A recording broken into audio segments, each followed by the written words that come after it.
partie, elle sort un petit peu de ce qu'on a vu jusque-là, où, voilà, c'était vraiment sur le thème de la parole que l'on prononce, de ce que l'on peut dire, de nos langues, de nos bouches. Mais quand on parle, vous savez, il y a un émetteur et il y a un récepteur. Il y a celui qui parle, et puis il y a celui qui écoute et qui entend. Et on a parlé beaucoup, là, jusqu'à maintenant, cette semaine, du rôle d'émetteur, de celui qui parle, des progrès qu'on a à faire dans ce domaine, etc. Toutefois, je crois que si on doit veiller sur ce que l'on dit, sur ce qu'on prononce, et voilà, on en a pas mal parlé, eh bien, on doit veiller aussi sur ce que l'on entend, sur la manière dont on l'entend, sur ce qu'on en fait de ce que l'on entend, etc. J'aimerais voir avec vous deux choses, assez rapidement ce matin. La première, c'est, bien sûr, en tant que récepteur, de faire attention à ce qu'on écoute. La parole de Dieu, c'est Jésus qui parle, il leur dit « Prenez garde à ce que vous entendez, on vous mesurera avec la mesure dont vous serez servi, et on y ajoutera pour vous. » Plusieurs fois dans la Bible, vous savez, on retrouve cette expression, à la fois dans les évangiles, mais aussi dans les épîtres, et beaucoup de fois dans l'Apocalypse aussi, que celui qui a des oreilles entende. Mais entende des bonnes choses, entende ce qu'il y a à entendre. Et oui, il y a des choses que l'on doit entendre, mais il y a aussi des choses que l'on ne doit pas entendre, et que l'on ne doit pas écouter. Et nous ne devons pas mettre n'importe quoi devant nos yeux, la Bible le dit, mais Jésus dit aussi ici, on ne doit pas écouter n'importe quoi. On a vu tout à l'heure celui qui veille sur sa bouche, eh bien, il garde son âme, et celui qui veille sur ses oreilles, eh bien, il garde aussi son âme et son cœur, bien évidemment. Donc on doit faire attention à ça. Et on doit ouvrir nos cœurs, nos vies, aux bonnes choses. L'auteur de Proverbes dit ceci, ouvre ton cœur à l'instruction et ouvre tes oreilles aux paroles de la science. Voilà. Il y a des bonnes choses pour lesquelles on peut ouvrir nos oreilles, des choses excellentes, qu'on peut écouter sans modération, qui vont produire d'excellentes choses en nous. Et puis il y en a d'autres, malheureusement, il vaut mieux pas les écouter parce que ça ne va pas produire de bonnes choses. Ça, c'est le premier point. Je ne vais pas m'y attarder trop. J'aimerais m'arrêter avec vous plutôt sur ce second point, qui vient vraiment compléter ce qu'on a partagé jusqu'à maintenant. Si on doit veiller sur ce que l'on dit, si on doit faire attention à nos paroles, à ce que l'on prononce, c'est vrai. C'est vrai. On doit aussi veiller à la manière dont on écoute et dont on reçoit ce que les autres disent. Qu'est-ce que je fais de ce qui m'est dit? Qu'est-ce que j'en fais?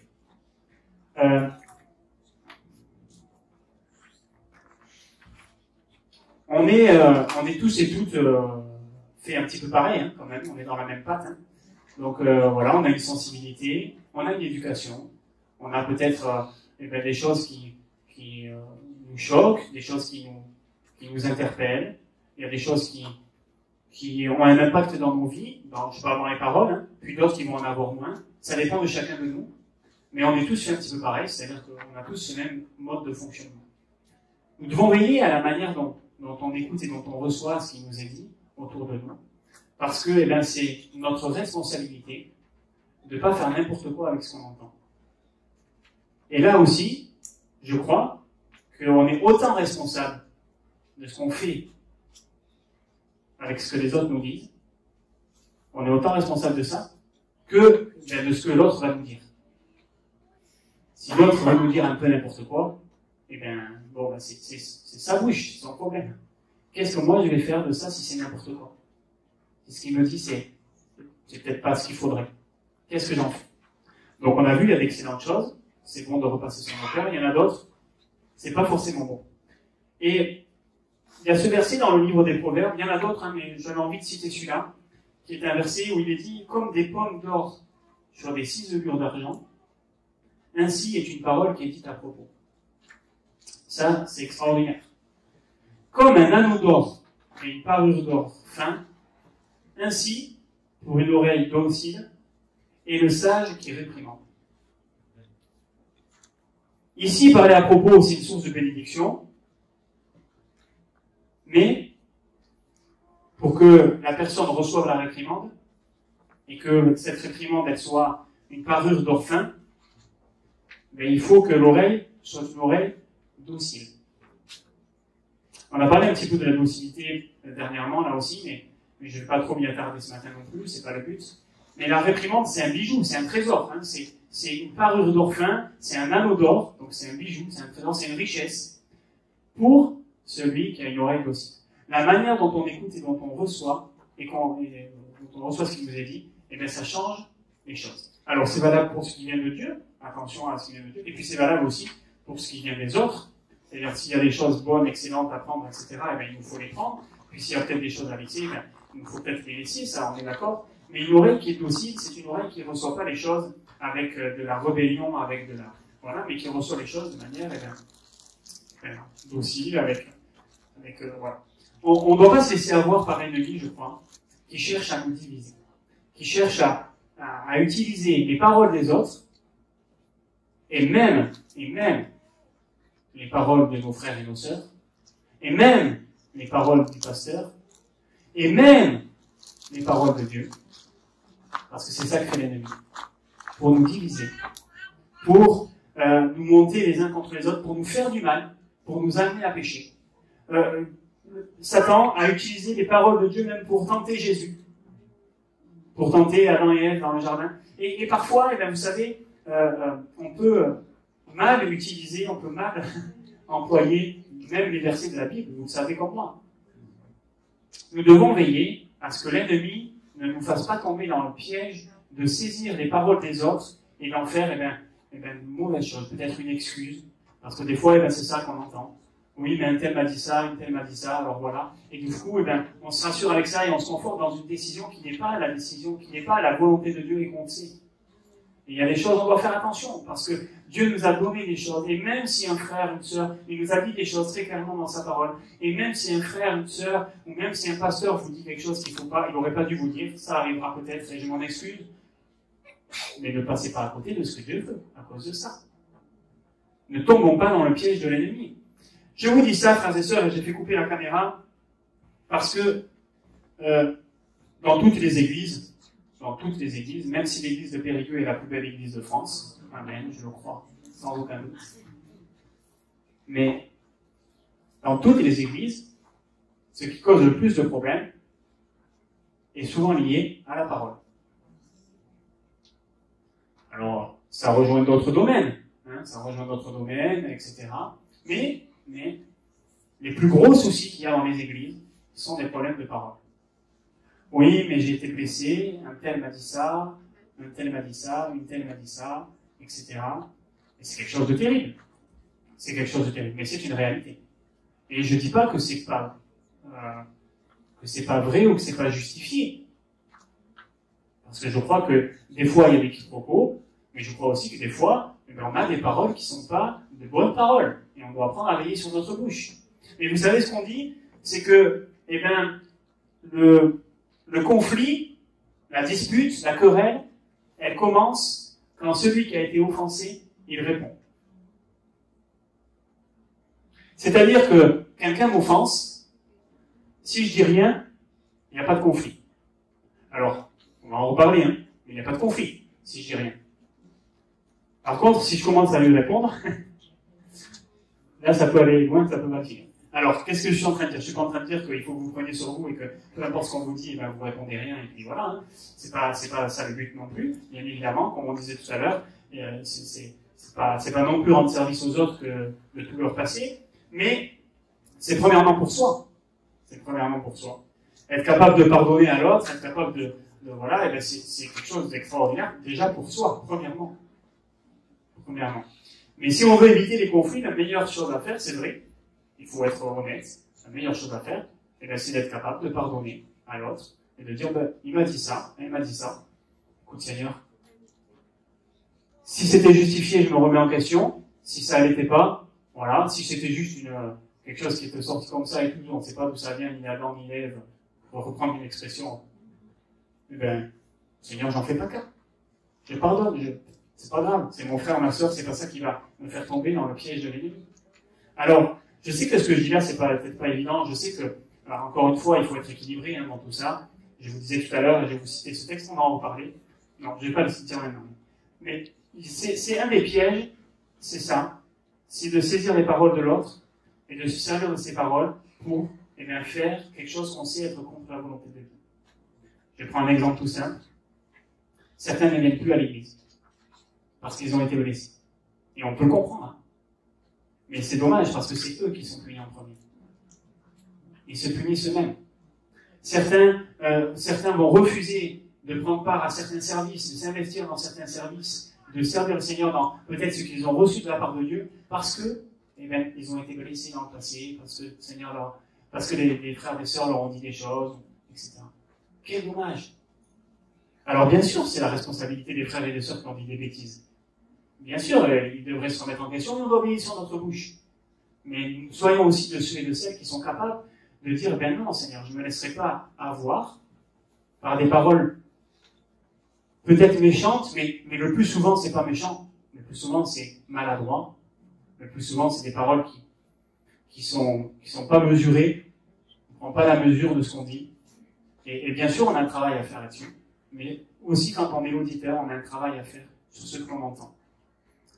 Un des pièges, c'est de saisir les paroles des autres pour se faire une excuse. Un autre danger, et alors là, je veux vous parler franchement, un autre danger, c'est de répandre les paroles qui ont été dites par quelqu'un, sur quelqu'un d'autre, à la personne qui est concernée.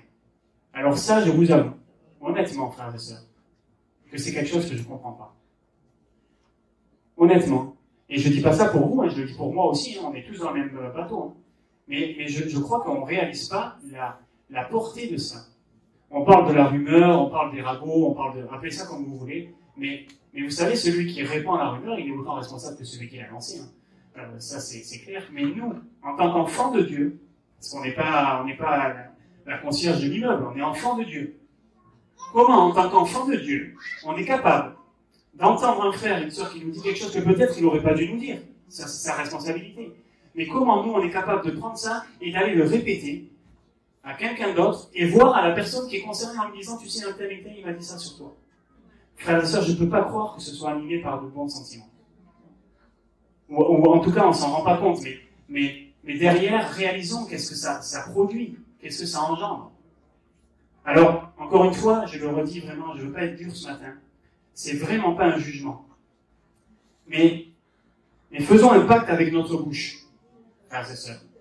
Coupons court à la critique, coupons court à la calomnie, coupons court peut-être à l'avis qu'on doit avoir un frère ou une sœur sur quelqu'un d'autre.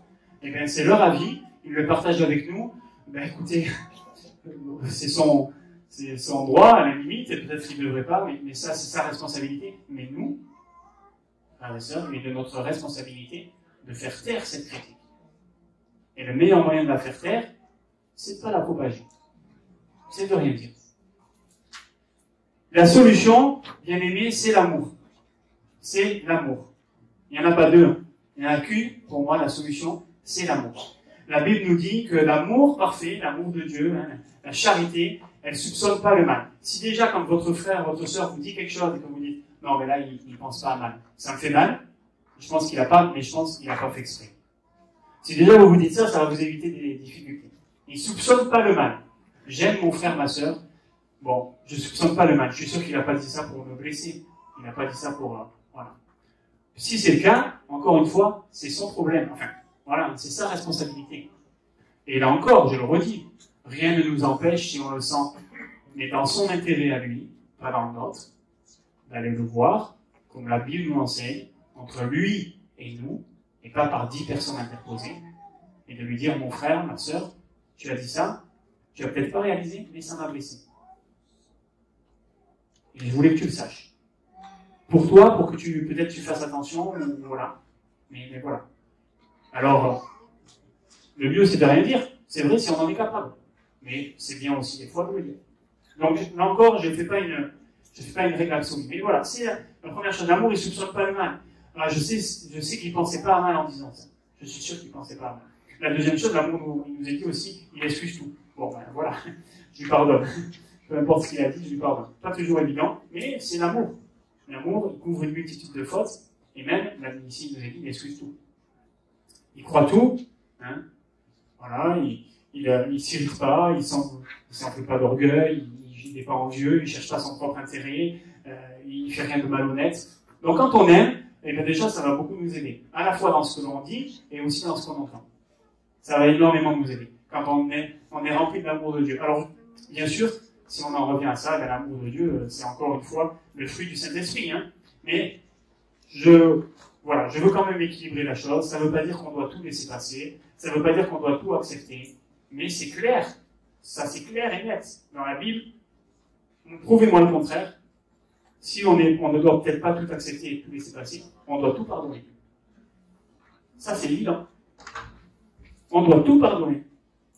Et avec cet état d'esprit, quand on est dans cet état d'esprit-là, alors on peut aller voir son frère, sa sœur, comme le dit l'évangile de Matthieu, et le reprendre entre nous et lui.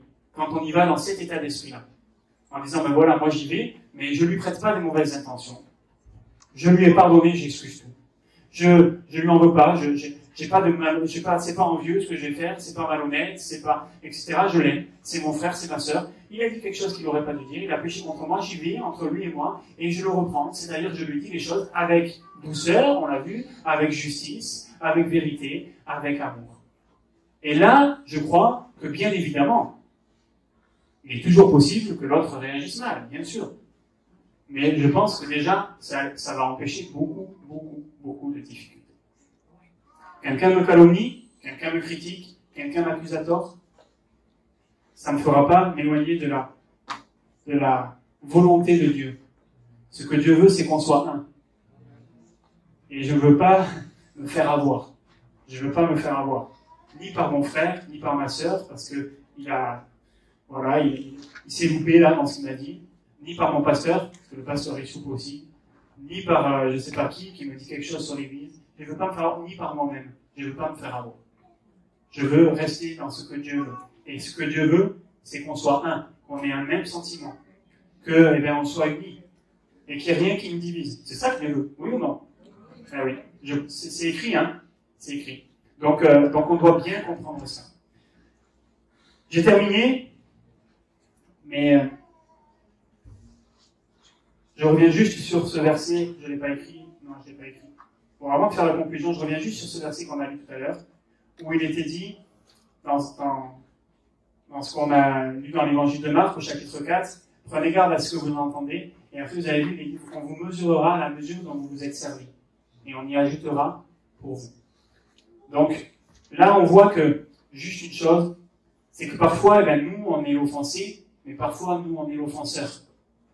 Peut-être sans le vouloir, sans s'en rendre compte, parce qu'il y a beaucoup de quiproquos. Je vous garantis, frères et sœurs, que si vous vous en êtes pas rendu compte, pour avoir réglé pas mal de soucis dans les églises où j'ai pu passer, souvent, ce sont des quiproquos. Mais j'ai pas du tout dit ça dans cet état d'esprit, c'était pas du tout ce à quoi je pensais. Oui, mais c'est comme ça que la personne l'a entendu et l'a reçu. Mais c'est un quiproquo. C'était pas volontairement méchant, c'était pas volontairement mauvais, c'était un quiproquo. Et on vous mesurera avec la mesure dont vous vous serez servi. Attention, parce qu'il y a des fois, ce sera vous l'offenseur. Donc, soyez tendres, soyez plein de compassion, plein de pardon, et je crois que on sera tendre, plein de pardon et plein de compassion avec vous. Si vous êtes dur et que vous ne pardonnez pas et que vous, vous serez mesuré avec la même mesure. Je termine avec ma conclusion. Jacques, dans son célèbre enseignement sur la langue qu'on a lu tout à l'heure, dans ce fameux passage, il commence en disant « Nous bronchons tous de plusieurs manières ». Voilà. Dans l'évangile de Matthieu, Jésus va dire ceci, « Moi je vous dis, quiconque se met en colère contre son frère, il mérite d'être puni par les juges. Que celui qui dira à son frère « Raka », il mérite d'être puni par le Sanhédrin, le conseil spirituel. Que celui qui dira « insensé », il mérite d'être puni par le feu de la géhenne.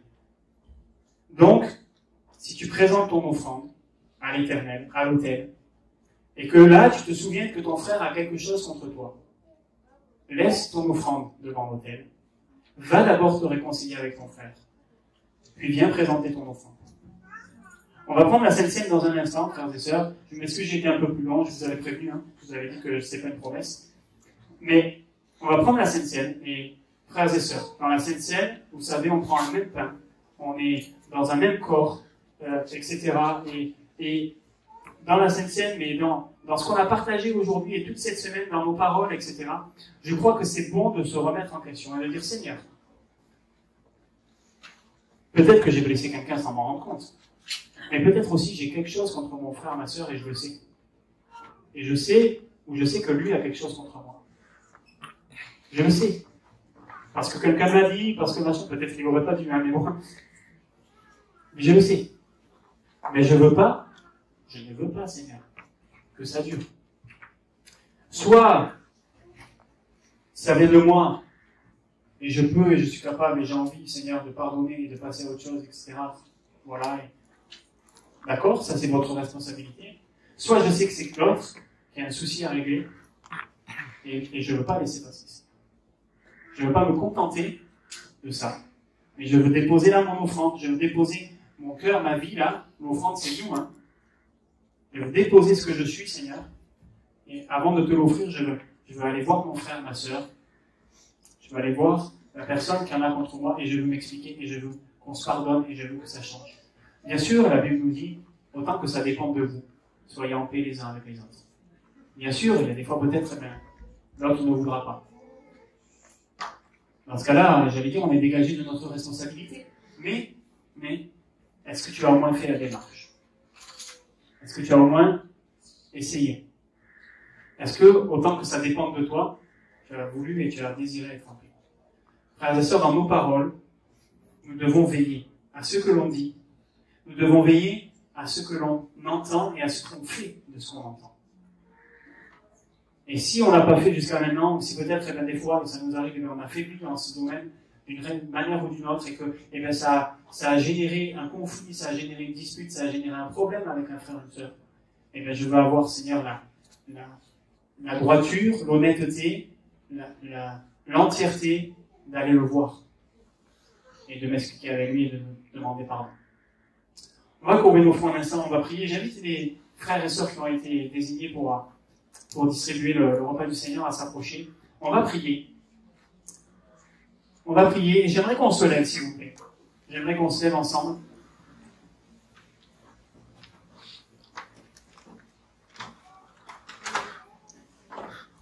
Et qu'on prie ensemble, et que vraiment, je le répète, et je veux vraiment être clair là-dessus, je ne suis pas en train de vous donner une leçon. J'ai cité plusieurs fois le fait que le pasteur aussi, il fait des bourdes, hein, ça arrive dans ce qu'il dit. Peut-être des fois, je fais des erreurs, je fais des erreurs dans ce que j'entends et dans la manière dont je réagis. Sans aucun doute, je me mets avec vous, dans le même panier. Il n'y a aucun souci là-dessus. Mais, frères et sœurs, ce matin, j'aimerais qu'on prenne un peu de temps, encore, quelques minutes, pas longtemps, pour se remettre en question soi-même. Pas le frère, la sœur à côté, pas ce que l'autre a dit, ce que l'autre a fait, mais soi-même. En disant, Seigneur, voilà, si j'ai besoin de pardonner, aide-moi à pardonner. Si j'ai besoin peut-être d'aller demander pardon à quelqu'un, aide-moi à aller demander pardon. Si j'ai besoin d'aimer un frère, une sœur, parce que, là, je vois que dans l'amour, j'ai mes limites avec ce frère, cette sœur, avec cette personne. Seigneur, aide-moi à aimer. Seigneur, j'ai besoin de faire des progrès dans ce que je dis, dans la manière dont je parle, dans la manière dont je reçois ce que les autres disent. Toujours à fleur de peau, toujours à recevoir les choses comme si c'était une agression. Seigneur, je veux progresser dans ce domaine. Je ne veux pas me faire avoir. Et je ne veux pas tomber dans le piège de l'ennemi. On prie un instant, s'il vous plaît. Et j'aimerais que chacun d'entre nous puissions faire cette prière dans notre cœur. Peut-être dans un point, dans une chose qui nous concerne. Peut-être c'est le fait de parler avec une sœur. Peut-être c'est le fait de pardonner à quelqu'un. Je ne sais pas. Mais à mi-voix, à voix basse, dans notre cœur, disons au Seigneur, Seigneur, ce matin, je ne veux pas partir de ce lieu sans que tu m'aies béni, sans que tu aies changé, sans que tu m'aies permis de pardonner, sans que tu aies permis que les choses changent dans mon cœur. C'est pas possible que ça continue comme ça, Seigneur. Je veux pas. Et toi non plus, tu veux pas. On prend quelques temps pour ça et pour réfléchir dans le silence, simplement, avant de partager ensemble le repas du Seigneur. Jésus. Au roi. Aide-moi à faire des grâces. Pardonne-moi, Seigneur Jésus.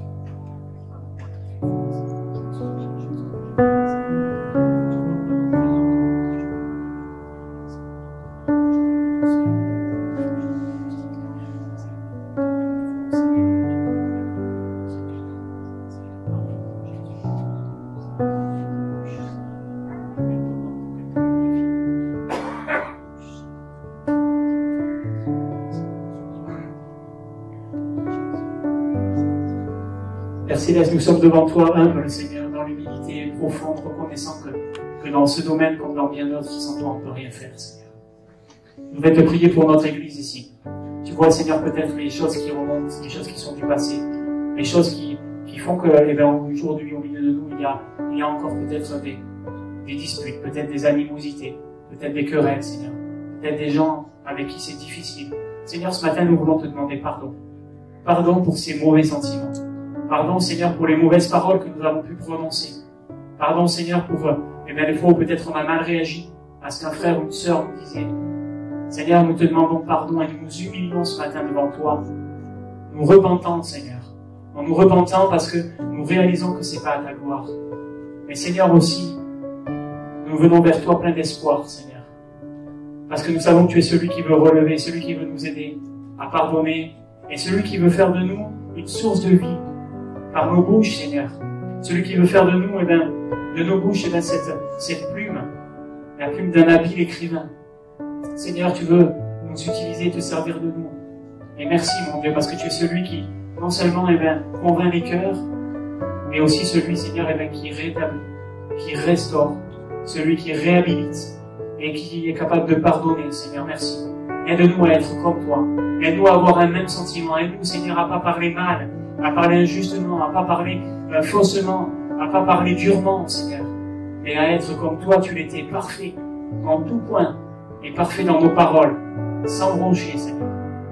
S'il te plaît, on a besoin de ton aide. On a besoin de ton secours. Seigneur, nous allons partager ce pain, ce vin.